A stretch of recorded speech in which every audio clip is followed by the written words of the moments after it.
Brent, it's a program commonly called Veterans First, which sets aside government contracts for small businesses owned by disabled veterans.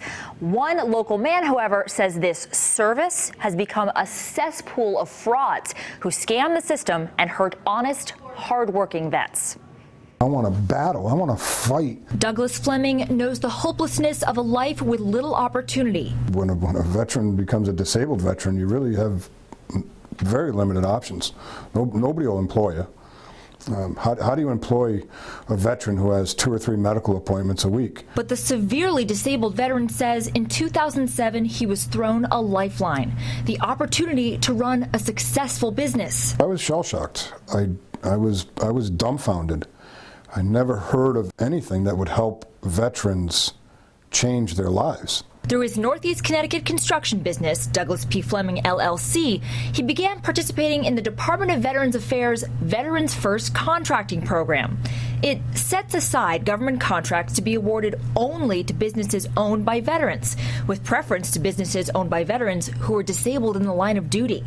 The intention to employ veterans in projects on the VA.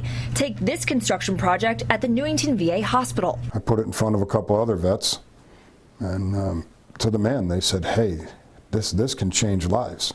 This can change our lives. This gives us hope." But Fleming says hope turned to despair when he encountered competition from companies that weren't controlled by veterans at all. Half the time I look at this crap, I can cry at how abusive this system is, and what I've had to go through and what I'm still going through. Let's take this company, Legion Construction, located in Fleming's backyard.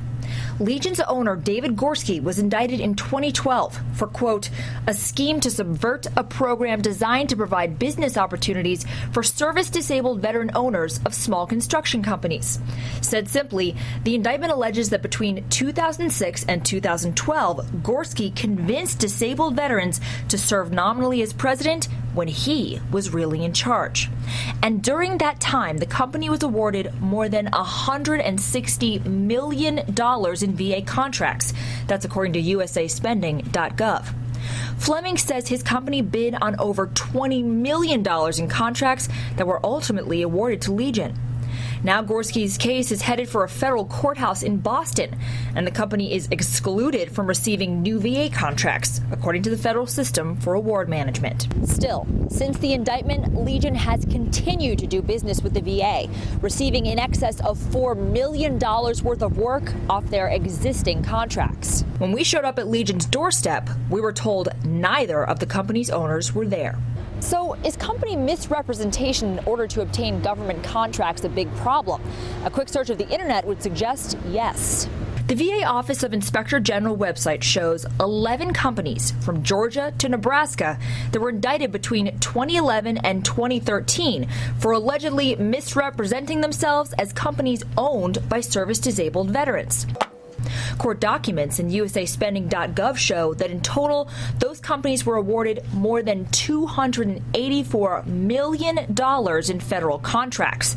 The OIG reports it's prosecuted many such companies between 2008 and 2013, resulting in a meager $10 million in fines and court-ordered forfeitures. We verify the eligibility of all these VOSBs to participate in our program, the VA's program. We sat down for a phone call with Tom Lenny, the VA's executive director of the Office of Small and Disadvantaged Business Utilization.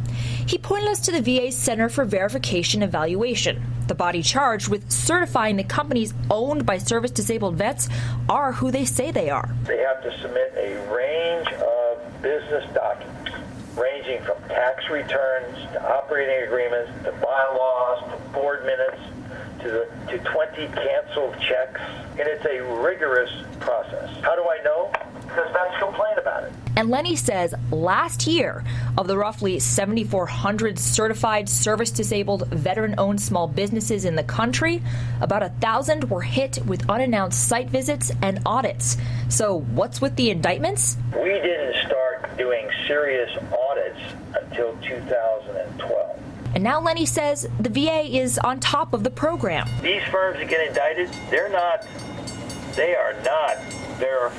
eligible for our program. We have shut them down. Let me ask you this, sir. Legion, again, for example, and this is just one example, their contracts have not been terminated. Why is that? I don't like doing this, Louisa, but I am going to, again, remember, talk about what you know what you talk about. Mm-hmm. My organization is not a contracting organization, okay? Mm-hmm. So I really cannot speak to, that issue. We turn to Connecticut Senator Richard Blumenthal, who serves on the Senate Committee on Veterans Affairs. He argues there needs to be more oversight before companies are awarded federal contracts. As many of these scams have been investigated and some prosecuted, there's a need for heightened scrutiny on the front end before they are given any federal funding. And Fleming says he just wants what's right for veterans. We have to correct this program. It is the only and best opportunity for our nation's finest. And another thing, Legion received nearly $16 million in the same fiscal year that they were indicted. I reached out to them, of course, a second time on the phone and never ended up hearing anything back. You know, the verification process does sound very thorough. How are these companies setting up fraudulently and getting away with it? Well, according to the indictments, it really varies from case to case. In Legion's case, allegedly, they hired a disabled veteran to act as the owner when they in fact weren't. But this is something we certainly want to keep looking into and hope to do future stories on. All right, more on this to come, Louisa. Thanks, guys. Thanks.